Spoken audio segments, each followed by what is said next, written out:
नमस्कार। आज की वीडियो में मैं बताने जा रहा हूँ पार्टिकल इन ए बॉक्स के बारे में।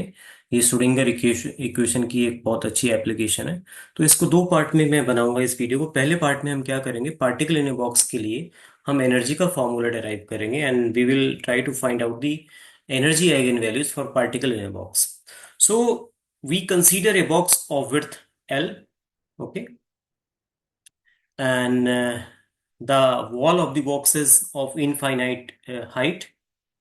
So the particle is trapped in a box with infinitely hard walls, and the particle is restricted to traveling along the x-axis between x equal to 0 and x equals to L. Okay. So there is no force on this particle. इस boundary के अंदर जो particle है उस पर कोई force नहीं है, इट इज फ्री.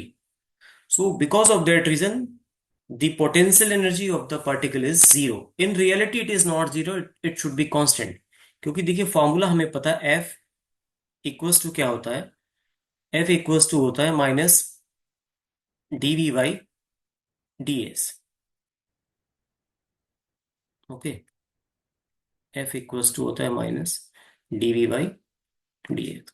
तो देखिए F जीरो कब होगा, F जीरो कब होगा, व्हेन V इज कांस्टेंट. तो V कांस्टेंट तो dv ओवर dx कितना हो जाएगा, जीरो. इट मीन्स फोर्स की वैल्यू कितनी हो गई, जीरो. देखिए तो रियलिटी में क्या होता है, v जीरो होता है, but for our convenience we put it equal to zero. तो टोटल एनर्जी देखिए आपकी क्या होती है, E kinetic energy plus potential energy. अब पोटेंशियल एनर्जी तो यहाँ पे जीरो हो गई है, तो टोटल एनर्जी किसके बराबर है, काइनेटिक एनर्जी के बराबर. इसका मतलब ये एनर्जी जीरो तो हो नहीं सकती. The particle is in motion and is behaving like a de Broglie wave. Okay, इसका मतलब जो भी इलेक्ट्रॉन है या जो भी पार्टिकल है वो इस बाउंड्री के अंदर है and it is behaving like a standing wave. Standing wave यानी कि one and should be here, other and should be at this and.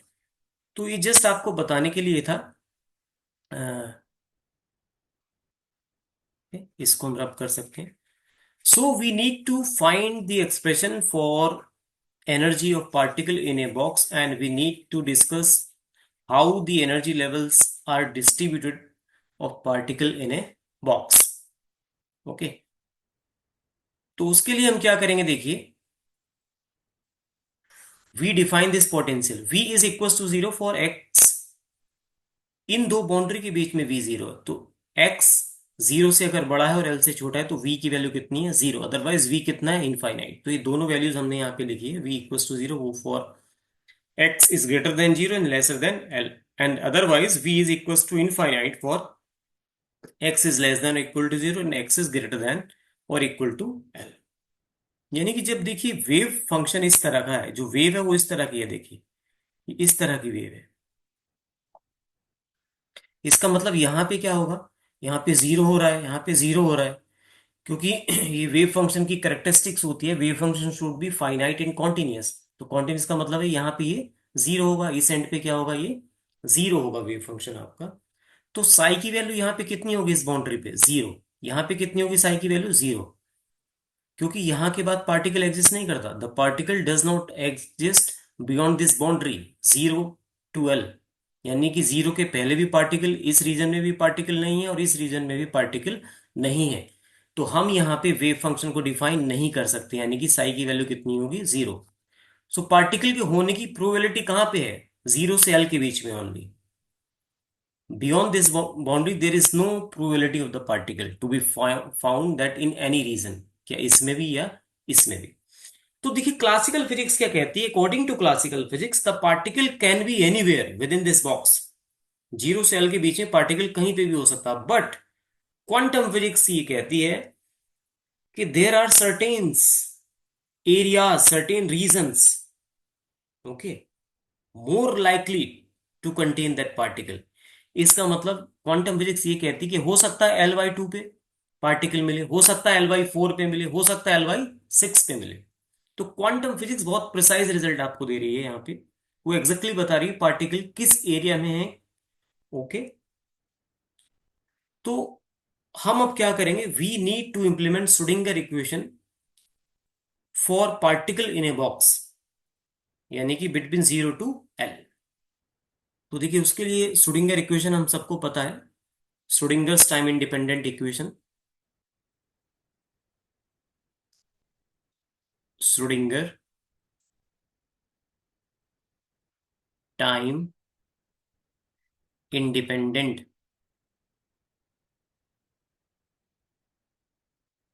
Equations we will write in one dimension, del 2 psi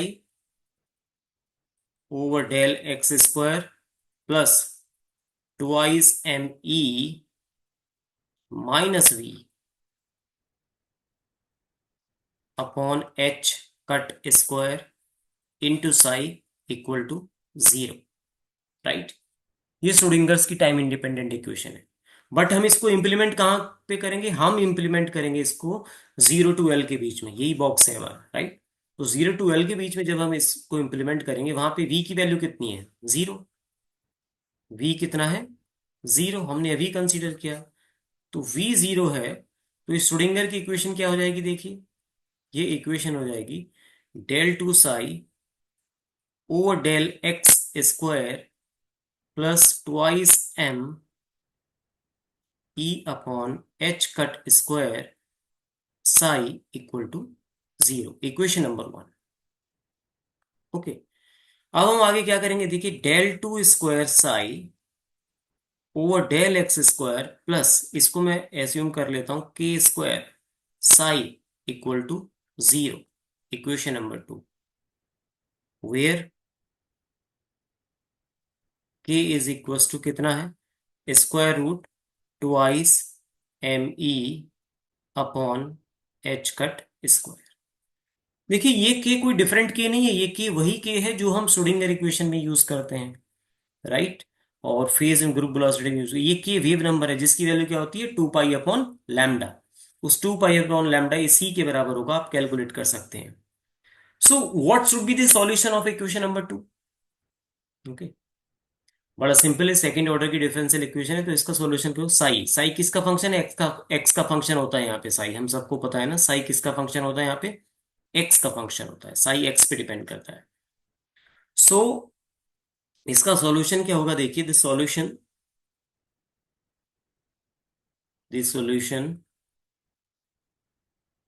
of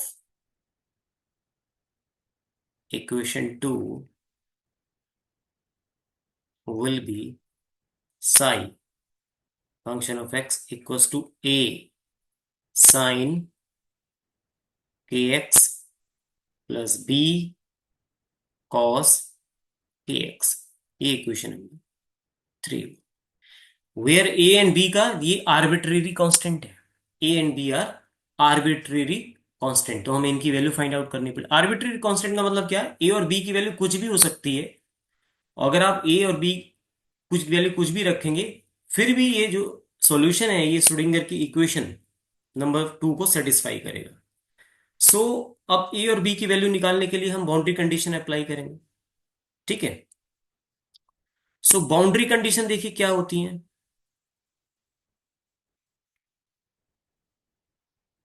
boundary condition for particle in a box, particle in a box। तो देखिए दो boundary condition होंगी, कौन कौन सी boundary condition होंगी? ये देखिए, पहली बाउंड्री कंडीशन होगी psi is equal to zero at x equal to zero, और दूसरी बाउंड्री कंडीशन होगी psi is equal to zero at x equal to L. इसको मैंने रोमन में लिख लेते हैं, इसको फर्स्ट बोल दिया बाउंड्री कंडीशन, और इसको मैंने सेकंड बाउंड्री कंडीशन बोल दिया। तो ये देखिए हमारी बाउंड्री कंडीशन है दोनों। तो दोनों बाउंड्री कंडीशन हम इस इक्वेशन नंबर 3 जो सॉल्यूशन है इसमें अप्लाई करेंगे। देखिए बाउंड्री कंडीशन कहां से आई है? ये बड़ा सिंपल है, इसको देखिए आप। तो यहां पे देखिए x बराबर जीरो पे स्टैंडिंग वेव टर्मिनेट हो रही है, जो पार्टिकल वेव की तरह बिहेव कर रहा है वो वेव यहाँ पे टर्मिनेट हो रही है और यहाँ पे भी टर्मिनेट हो रही है। यानी कि x बराबर जीरो पे वेव फंक्शन साई की वैल्यू कितनी हो जाएगी? जीरो, और x बराबर एल पे वेव फंक्शन कितना हो जाएगा? जीरो। तो वही दोनों बाउंड्री कंडीशन हमने देखी यहाँ पे लिखी है, psi will be zero at x equal to zero and psi will be zero at x equal to L. तो सबसे पहले हम बाउंड्री कंडीशन फर्स्ट को इंप्लीमेंट करेंगे in equation 3। Okay, so by applying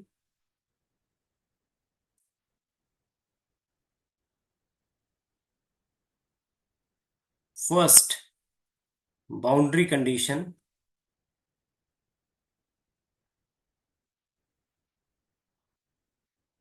in equation 3, तो 3 में अगर आप बाउंड्री कंडीशन 1 अप्लाई करेंगे, 3 क्या है देखिए ये है, तो साई साई कितना होगा, 0 इक्वल टू ए साइन के इंटू 0 प्लस बी कॉस के इंटू 0। तो 0 साइन 0 0 प्लस बी और कॉस के इंटू 0 1। तो बी की वैल्यू यहां पे कितनी आई, 0 आई।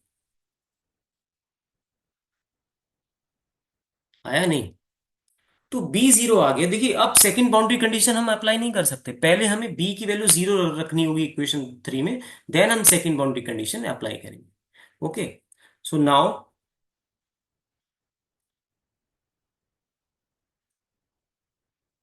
इक्वेशन 3, इक्वेशन 3 क्या हो जाएगी, देखिए साई बराबर क्या था, ए साइन के एक्स, ए sine k x plus B cos के एक्स, लेकिन बी की वैल्यू कितनी आ गई, 0।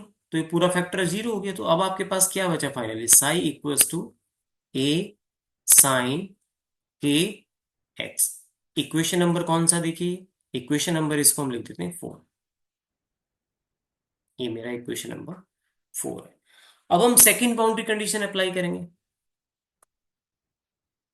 By applying boundary condition second in equation 4। तो सेकंड बाउंड्री कंडीशन क्या है, आपको पता है ना, सेकंड बाउंड्री कंडीशन देखिए क्या है, psi is equal to 0 at x equal to L. तो यहां पे लिखिए देखिए, तो साई की वैल्यू क्या लिखेंगे आप, 0 इक्वल टू ए साइन के इंटू एल, यानी कि साइन के एल इक्वल्स टू 0, यानी कि k L equals to n pi, और k equals to n pi upon L. अब एन की वैल्यू क्या हो सकती है, देखिए साइन में क्या होता है, साइन 0 पाई 2 पाई सारा वैल्यू क्या होती है, 0 होती है, तो एन पाई होती है। लेकिन एन की वैल्यू यहाँ 0 से स्टार्ट नहीं होगी, एन की वैल्यू 1 से स्टार्ट होगी, 2 3 एंड सो ऑन। अब 0 से स्टार्ट क्यों नहीं होगी, देखिए अगर आप एन 0 रख देते हैं तो के की वैल्यू 0 आ जाएगी। के की वैल्यू 0 आने का मतलब है, के आपने किसके इक्वल माना था, आप देखिए के आपने माना था ये square root 2 m upon h cross square, तो ई भी 0 हो जाएगा। ई यानी कि काइनेटिक एनर्जी 0 होगी, काइनेटिक एनर्जी 0 होने का मतलब particle is not moving, it is not behaving like a de Broglie wave, तो कॉन्सेप्ट ही गलत हो जाएगा, राइट। सो एन की वैल्यू कभी भी 0 नहीं होगी, एन की पहली वैल्यू क्या होगी, 1। कुछ ना कुछ एनर्जी, कुछ ना कुछ काइनेटिक एनर्जी वहां पे होगी जरूर, क्योंकि पोटेंशियल एनर्जी पहले से ही 0 है। तो जो भी एनर्जी होगी, टोटल एनर्जी, वो काइनेटिक एनर्जी की फॉर्म में होगी। तो अगर आप एन की वैल्यू 0 ले लेते हैं तो वो काइनेटिक एनर्जी जी या टोटल एनर्जी 0 हो जाएगी, जो कि गलत है। तो एन की मिनिमम वैल्यू क्या होनी चाहिए, 1 होनी चाहिए। ओके, अब के की वैल्यू देखिए आई n pi over L, equation number 5 हम इसको लिख देते हैं। अब के किसके इक्वल है, के आपने माना था, बताइए के किसके इक्वल था, के था देखिए square root twice m e upon h cut square, इसके इक्वल था नहीं। तो वही मैं बता रहा था, एन अगर आप 0 रखेंगे, if you put here N equals to 0 then K will be 0, in that case K 0 E will be 0, which is not correct, E can not be 0।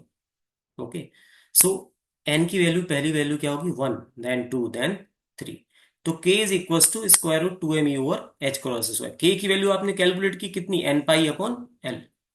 सो हम यहां पे रखेंगे देखिए, K is equals to square root 2 M E over H cut square, K की value कितनी है, N pi upon L as square root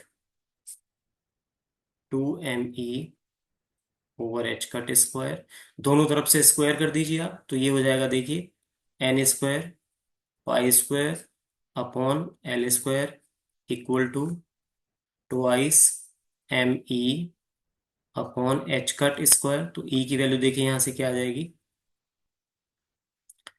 N square pi square h cut square upon twice ML square.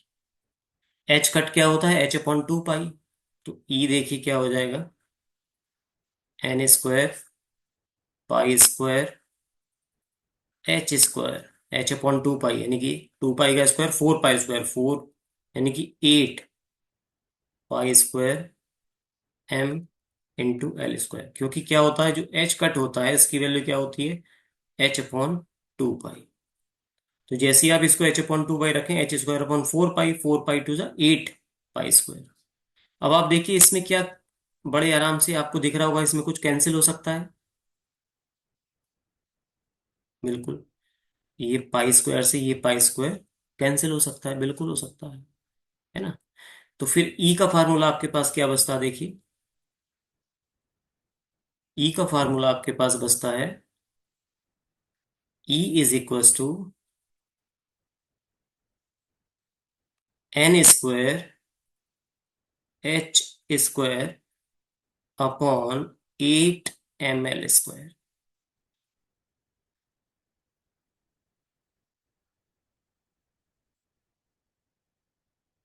Okay, so ये equation number 6 है। Okay, E को हम for nth energy level E N लिख सकते हैं, और एन की value कहां से स्टार्ट होगी, 1 2 3 and so on. Okay, n की वैल्यू यहां से स्टार्ट होगी। अगर आप इसको देखिए, अगर आप इसको ड्रॉ ड्रॉ करने की कोशिश करते हैं, तो ये देखिए E1 की वैल्यू देखिए क्या आती है, यानी कि एन की वैल्यू अगर आप 1 रखते हैं, तो E1 कितना आता है देखिए, h square upon 8 ML square. Okay, n equals to 2 पे देखिए, E2 कितना आता है, 2 का स्क्वायर यानी कि 4 times 4 H square upon 8 ML square, यानी कि 4 times of E1। N equals to 3 पे देखिए आप, E3 कितना आता है, 3 का स्क्वायर 9, तो 9 H square upon 8 ML square, यानी कि 9 टाइम्स ऑफ E1। आएगा नहीं। तो आप देखिए जो एनर्जी लेवल्स हैं, E1 E2 E3, इन्हीं को हम एनर्जी आइगन वैल्यूज बोलते हैं। E1 E2 and E3 and are known as the energy eigenvalues, energy eigenvalues of particle in a box, in a box। अब देखिए एनर्जी का डिस्ट्रीब्यूशन किस तरीके से आप वो भी बना सकते हैं यहाँ पे। फॉर एग्जांपल, ये देखिए, ये था आपका पार्टिकल, इस तरह से था,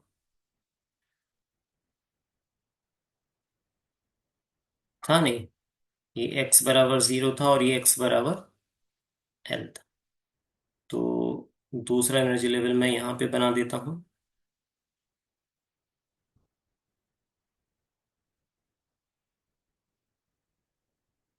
दूसरा एनर्जी लेवल देखते हैं अभी। ये देखिए, ये मैं दूसरा एनर्जी लेवल बना देता हूँ। ओके, और ये देन मैं तीसरा एनर्जी लेवल्स बना देता हूँ। तो देखिए हो क्या रहा है बेसिकली,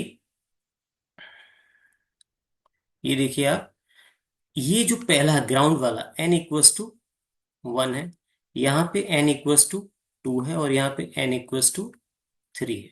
तो ये आपकी E1 एनर्जी है, ये आपकी E2 एनर्जी है। E2 कितनी है? 4 टाइम्स ऑफ E1। और ये E3 energy levels 9 times of E1। तो अगर आप एनर्जी लेवल्स देखते हैं तो एनर्जी लेवल्स क्या है, देखिए फिक्स है। दूसरा एनर्जी लेवल पहले का 4 गुना है, तीसरा एनर्जी लेवल्स पहले का 9 गुना है। राइट। तो energy levels they are discrete, they are not continuous, ये क्वांटम फिजिक्स कहती है, देखिए। और ग्राउंड स्टेट की जो एनर्जी यानी कि n = 1, ग्राउंड स्टेट की एनर्जी जीरो नहीं होगी अगेन, ये भी क्वांटम फिजिक्स कहती है। So the energy levels of the particle in a box are discrete. Is it okay? Energy levels of the particle in a box are discrete. So ये particle in a box के लिए था। और next video में मैं क्या करूंगा, इस पार्टिकल इन ए बॉक्स का वेव फंक्शन डेराइव करूंगा, और बाद में हम प्रोबेबिलिटी और वेव फंक्शन को कैसे प्लॉट कर सकते हैं ये भी हम सीखेंगे यहाँ पे। ठीक है। तो thank you for watching this video.